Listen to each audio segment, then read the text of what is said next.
Hello दोस्तों, कैसे हो आप सब। This side Gurcharan. अभी रिलायंस इशू के रिलेटेड थोड़ी दो राइट इशू इनका जो आया है लैंड इंडस्ट्री का, उसके रिलेटेड दो तीन न्यूज़ है वो आपसे शेयर करूंगा। अभी पहली न्यूज़ तो अभी यही आई है कि इनकी जो डेट फिक्स हो गई है राइट इशू की, इन्होंने 20 मई से, आप देख सकते हो 20 मई से राइट इशू शुरू होगा। You can Reliance industry issue that is 20th। ये क्लोजिंग डेट होगी इसकी 3 जून तक होगी। यू कैन सी हियर, देखो 3 जून तक होगी ये डेट। अभी उनका तरफ 53,000 करोड़ का राइट इशू आया था, हम देख सकते हैं। Subscription open 20 May, 3 June 3rd। Approval this approval by right issue committee on the board director at the meeting held, जो उन्होंने 14 मई को जो इन्होंने अपनी रिकॉर्ड डेट फिक्स की थी, 14 मई को जिसके पास भी होंगे। 14 मई यानी कि परसों, कल आज 16 है, कल 15 थी। और मेरे ख्याल में मोस्टली तो कल लोगों ने अपने शेयर रिलायंस के बेच भी दिए होंगे। और जिसके पास भी 14 मई को एंटाइटलमेंट थी, जिसके डीपी अकाउंट में थे, उसको ये हक है कि वो राइट इशू में पार्टिसिपेट कर सकता है। ठीक है जी। उसके लिए प्रोसीजर में मैं थोड़ा सा बताऊंगा, वो आप ध्यान से देखते रहिए वीडियो को। और आगे देखो, this is the first right issue, 3 दशक में पहली बार आया। जिसके पास 15 शेयर होंगे उसी को 1 शेयर मिलेगा 1257 के हिसाब से। 1:15 की रेशो है इनका। ये मेन अभी इन्होंने ये फिक्स किया कि 25% आपको पहले देना होगा, यानी कि 1257 का आप 25% करोगे, 314 रुपये आपको पहले अपने बैंक अकाउंट से ब्लॉक करवाने होंगे, उनको देने होंगे।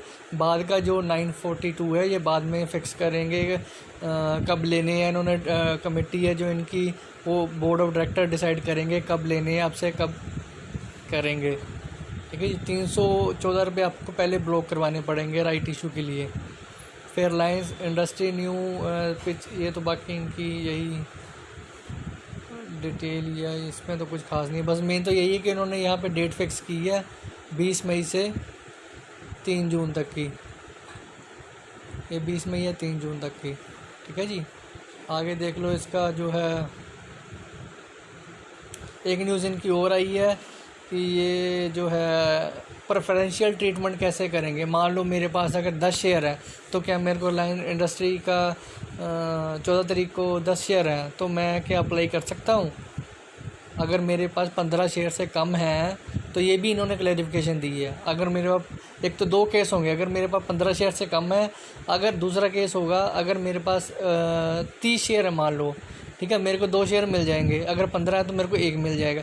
अगर मेरे पास 15 है तो मेरे को क्या शेयर अप्लाई मैं कर सकता हूँ। दूसरा केस ये है, अगर मेरे पास 15 की बजाय मेरे पास 20 शेयर हैं, तो क्या मैं शेयर अप्लाई कर सकता हूँ। जो मेरे पास एडिशनल 5 शेयर बचे हुए हैं, उनके लिए क्या मैं अप्लाई कर सकता हूँ। उनके लिए ये इन्होंने क्लैरिफिकेशन दी थी, ये 13 मई को क्लैरिफिकेशन दी थी। ठीक है, ये यहाँ पे देख लो, ये 13 मई को है। ठीक है जी। उसमें ये बता रहे हैं कि clarification right issue Reliance industry has said share holder whose fractional entitlement are being ignored. ये इन्होंने कब बोला था, ये जब इन्होंने अपनी 30 अप्रैल को इन्होंने बोर्ड मीटिंग की थी, रिज़ल्ट अनाउंस की थी, तब इन्होंने बोला था कि ये फ्रैक्शनल एंटाइटलमेंट है जो इग्नोर करेंगे। ये यहाँ पे देखो, आप देख भी सकते हो,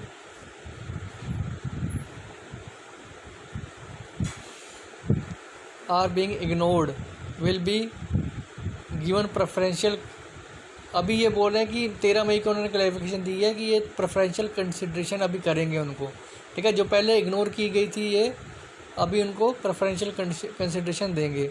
इन फाइलिंग मतलब जब उन्होंने 30 अप्रैल को डाटा अपना अनाउंस किया था रिज़ल्ट का, तब उन्होंने यही बोला था कि लेस देन 15 शेयर और इन मल्टीपल ऑफ 15 शेयर्स और इज़ नॉट इन, जिनके पास 15 शेयर का मल्टीपल नहीं है, वो the fractional entitlement of such equity share shall be ignored. ये देखो, साफ साफ उन्होंने बोला था अपनी राइट इशू एंटाइटलमेंट के लिए। जिसके पास 15 शेयर से कम है, या जिसके पास मान लो मेरे पास 20 शेयर हैं, तो मेरे पास जो एक्स्ट्रा 5 बच गए तो उनके लिए क्या राइट इशू अप्लाई करूँगा। ये इन्होंने पहले फाइलिंग में जब इनको 30 अप्रैल को फाइल की था इन्होंने, तब का ये उनकी स्टेटमेंट थी। अभी इनकी स्टेटमेंट बदल गई है। However, the eligible equity share whose fractional entitlement are being ignored will be given preferential consideration. ये देखो, allotment of one additional equity share in each they apply for additional equity share. अगर वो apply करेंगे, अगर हम apply करेंगे over and above the right entitlement, मतलब मेरे पास 15 के बाद मेरे पास 20 शेयर हैं, तो मेरे पास 5 शेयरों के लिए क्या मैं अप्लाई कर सकता हूँ, एक शेयर का राइट इशू के लिए हकदार होऊंगा। तो वही इन्होंने क्लैरिफिकेशन दी है। However this subject is availability of, उन्होंने ये भी साथ में बोल दिया अगर हमारे पास एडिशनल राइट शेयर होंगे, अगर मान लो मैं नहीं अप्लाई करता हूँ, चलो मान लो ठीक है, बहुत सारे केस ऐसे भी होंगे जिसमें राइट इशू ऐसे छोड़ देंगे, जिन्होंने बेच भी दिया होगा शेयर 15-16 कल ही बेच दिया होगा, मतलब नहीं, जिसने 11 तारीख को ये अनाउंसमेंट आई थी 1600 पे गया, कईयों ने 11 तारीख को भी बेच दिया होगा, ठीक है जी, वो तो राइट इशू नहीं अप्लाई कर पाएंगे। जिनके पास 14 तारीख तक था, जिन्होंने 1600 से 1400 गिरने तक की वेट की, ठीक है जी, बाकी मोस्टली तो मेरे ख्याल से 1600 पे 1500 साढ़े 1500 पे लोग निकल गए होंगे, वो भी 14 तारीख से पहले 11 तारीख को हाई इसका 1600 रुपये लगा था, पर ये 11 से लेकर 14 तारीख तक ये गिरा है स्टॉक। तभी जिन्होंने होल्ड रखा तो उनके लिए ये है, जिन्होंने 200 रुपये का घाटा खाया है 1600 से 1400, कल 1415 भी मैंने बोला था कि 1415 आएगा, मैंने वहाँ पे बुक करवाया, तो उनके लिए ये न्यूज़ है। Since the right issue 1:15 some share holder में होल्डिंग शेयर में जिनके पास 15 शेयर से कम होंगे या अदर्स में हैविंग लेस देन, जिनके 15 शेयर से कम होंगे या जिनके पास मान लो 42 शेयर हैं या 32 शेयर हैं, वो क्या करेंगे, उनके लिए ये this fraction entitlement provision is been benefit of such share holder clarifying what is being arrange subscription allotment share holder can apply one right issue for every 15 share held. The record date is 14 May, record date 14 तारीख के पास जिसके पास भी share होंगे 1257 रुपये के हिसाब से उनको मिलेगा। ये भी उन्होंने आगे बताया कि नहीं 314 रुपये पहले 25%, तो 1257 का 25% करे हुए आपको ये अमाउंट ब्लॉक करवानी होगी।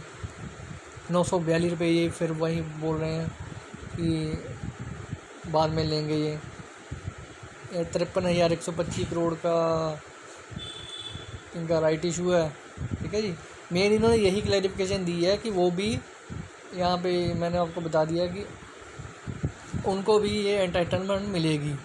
जिनके पास 15 से कम होंगे शेयर वो तभी मिलेंगे अगर उनके पास आप अप्लाई कर सकते हो। मेन कहने का मतलब अगर आपके पास 14 तारीख को 5 शेयर भी थे, you can apply for right issue, आपको मेल भी आएगी subject to availability of additional right share in the right. Reliance industry ने कहा अगर उनके पास शेयर होंगे तो आपको वो मिल जाएगा शेयर। आपको सिंपली 1257 रुपये का देने हैं। वो 3 जून तक इनका प्रोसेस चलेगा, ये सारा 3 जून 20 मई से लेकर 3 जून तक, तब तक 1257 रुपये अगर प्राइस तब तक स्टेबल रहा, मान लो 3 जून तक भी या 6 जून तक भी इनका प्राइस स्टेबल रहा, मान लो 1300-1400 के पास, तब आप बेच सकते हो उसको। 1200 का 1250 का माल लिया आपने 1300, अगर स्टेबल 3 जून तक रहता है तब आप बेच पाओगे, ठीक है जी। ये इतनी देर तक तो इनका प्रोसेस ही चलेगा। मैंने यही बता दिया कि वो आप अगर आप 32 शेयर हैं तो आपके पास 2 शेयर तो आपको मिलनी है 30 शेयरों के बदले में, तो जो एडिशनल 2 शेयर हैं तो उनके लिए भी आप अप्लाई कर सकते हो कि हमें 1 शेयर एक्स्ट्रा मिला जाए, हमें 3 शेयर मिलने चाहिए। वो तो 25% आपका ब्लॉक कर देंगे अमाउंट, ठीक है। ये तो इन्होंने फ्रैक्शनल की डिटेल भी दे दी और डेट भी फिक्स कर दी। अभी एक और है, आपको राइट इशू कैसे मिलेगा, आप अप्लाई कैसे करोगे, ये इन्होंने यहाँ पे बताया हुआ कि जिसके पास भी ये शेयर होगा, ये देखो, will check eligibility of share holder those hold share company as on the record date 14 May को। If you hold Reliance industry share on record date you will be electronical receive the right issue form in your email map ID. ठीक है जी, आपको mail आएगी, आपकी DPI ID, जो भी आपकी DPI ID होगी वहाँ पर आपको RTA जो होगा रिलायंस इंडस्ट्री का, वहाँ की तरफ उसकी तरफ से मेल आएगी। The detail of application process will be made available on RTA website. आपको जो ईमेल आएगी आपने उस पर क्लिक करना है, वो RTA की वेबसाइट पे आपको लेके जाएगा, which would entailed your bank net banking portal. वो आप वहाँ पे नेट बैंकिंग का भी पोर्टल होगा, वहाँ से आपको सिंपली ब्राउज करा के आपको 300 जितने में ये पैसे मांग रहे हैं 25% आपको वहाँ से वो ब्लॉक करवा देने होंगे। ठीक है, यही इसका सिंपल प्रोसेस है। आपको मेल पे सारा कुछ आएगा, वहाँ पे क्लिक करना है, वहाँ नेट बैंकिंग का पोर्टल होगा, वहाँ से आपके पैसे कट जाएंगे और DP अकाउंट में आप मेल उन्हीं को आएगी जिनके पास 14 तारीख को शेयर पड़े होंगे। ठीक है, यही सिंपल सा प्रोसेस है। आपको कुछ नहीं करना, कहीं नहीं जाना, किसी बैंक में नहीं जाना, कुछ नहीं करना आप लोगों ने। ठीक है जी, SEBI has allowed the process to subscribe the right issue to slightly modified during the lockdown period. अब लॉकडाउन पीरियड के लिए उन्होंने ये ईमेल के थ्रू सारा प्रोसेस किया हुआ, इजी बना दिया हुआ। You will be able to visit RTA website and directly pay your application form from your bank account using the net banking. RTA payment gateway. ठीक है जी, आपको पैसे ब्लॉक करवा देने होंगे। RTA होगा रिलायंस इंडस्ट्री का, वो पैसे इकट्ठे करेगा, वो वहाँ पे सिंपल थोड़ी सी 2-3 डिटेल आपसे मांगेगा। आपको DP ID देनी होगी, क्लाइंट ID देनी होगी। ठीक है जी, वो तो आपको पता ही होगा जब IPO अप्लाई करते हो। एंड बेनिफिशियरी अकाउंट नंबर देना होगा आपको, पैन नंबर देना होगा, बैंक की डिटेल होगी। ठीक है जी, RTA will also credit the entitlement receivable by shareholder to the respective demat account. ये सिंपल मतलब वही है कि आपको सिंपल 2-3 बातें, एक तो डेट क्लियर कर दी इन्होंने 20 मई से लेके 3 जून तक, और जिसके पास भी फ्रैक्शनल शेयर होंगे वो भी अप्लाई कर सकता है, उनके पास अवेलेबिलिटी भी होनी चाहिए, वो आपको दे देंगे। ठीक है जी, वो प्रोसेस आपको सिंपली ईमेल के थ्रू आपको ये सारा प्रोसेस होगा। ये आपको वो ईमेल उन्हीं को आएगी जिसके पास 14 तारीख को ये शेयर पड़े हुए थे। बस सिंपली यही इन्फॉर्मेशन मैंने आपको देनी थी। अगर वीडियो आपको अच्छी लगी तो उसको लाइक करना, शेयर करना। थैंक्स। गुरचरण हेयर चैनल को सब्सक्राइब